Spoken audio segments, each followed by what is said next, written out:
अस्सलाम वालेकुम जी, मेरा नाम है अहमद शहजाद। मैं फॉर्मर मेयर हूँ ब्रेंट का और ब्रेंट जी और मेरा तल्लक है human rights society of Pakistan से।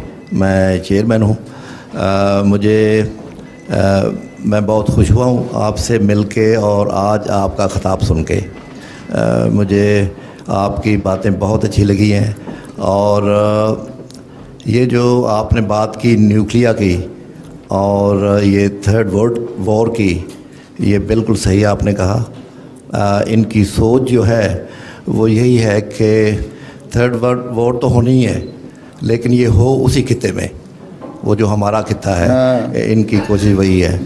लेकिन मुझे अफसोस से ये कहना पड़ रहा है और आपसे मैं ये दरख्वास्त करूँगा कि ईरान के हवाले से कि हमें पता है कि इन्होंने उसको तंग भी करना है, शायद हमला भी करें ये, लेकिन उसकी ताबकारियाँ जो हैं, जो जिस तरह माशाल्लाह आपने पॉइंट आउट किया, ये तो वो जो मुसलमान कुछ मुल्क हैं जो कि शायद अमेरिका को भी या इसराइल को भी इनकरेज कर रहे हैं, उनको क्या ये याद नहीं है कि अगर ईरान के फैसिलिटीज़ पे हमला हुआ तो उसकी ताबकारियाँ उन तक भी पहुँचेंगी?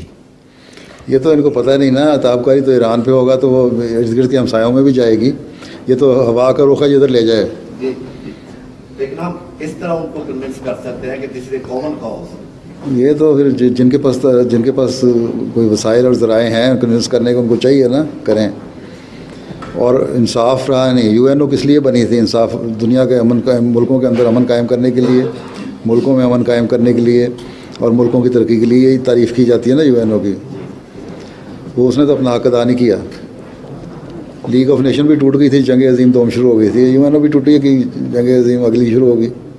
ये हम दुआ तो करते हैं कि ना हो, लेकिन शवायद बहरहाल ऐसे हैं कि किसी वक्त में कुछ भी हो सकता है।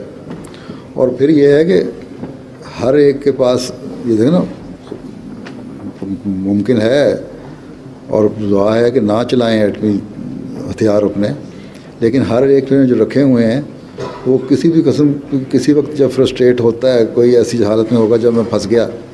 अमेरिका ने जापान पे चलाया था, इसलिए चलाया था ना, और उसका रास्ता कोई नहीं था। मैं कहा चलो मारो इनको, मुल्क ही ख़त्म कर दो।